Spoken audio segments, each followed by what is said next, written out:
The federal government is processing citizenship requests at the fastest rate that we have seen in a decade. What is the most effective way of adding voters to your party? Well, it's simple. You import them from other countries and then turn them into U.S. citizens, assuring that they will vote for you. That's exactly what the Biden administration is doing right now. Don't take my word for it.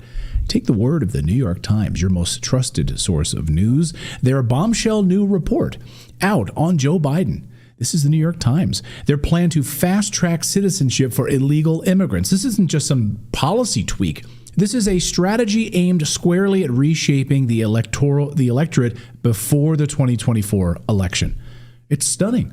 And it's all out there in the open for you to see, right? It's all out there in the open. So why should you care? Well, according to the New York Times, the federal government is processing citizenship requests at the fastest rate that we have seen in a decade. They're clearing out a backlog that piled up during the Trump administration and during the pandemic. Thousands of immigrants are becoming new Americans every week, and just in time to vote this November. And the speed is astonishing. President Biden warned us that he was going to do this, by the way. He told us during the presidential debate, giving 11 million illegals citizenship. He told us, listen. So why should voters trust you with an immigration overhaul now? Because it made a mistake. It took too long to get it right. It took too long to get it right. I'll be president of the United States, not vice president of the United States. And the fact is, I've made it very clear. Within 100 days, I'm going to send to the United States Congress a pathway to citizenship for over 11 million undocumented people.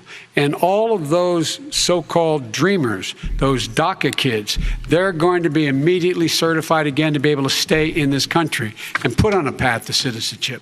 The idea that they are being sent home by this guy and they want to do that is they've gone to a country they've never seen before. I can imagine you're 5 years old, your parents are taking you across the Rio Grande River and it's illegal. And you say, oh no, Mom, leave me here. I'm not going to go with you. They've been here. Many of them are model citizens. Over 20,000 of them are first responders out there taking care of people during this crisis. We owe them. We owe them.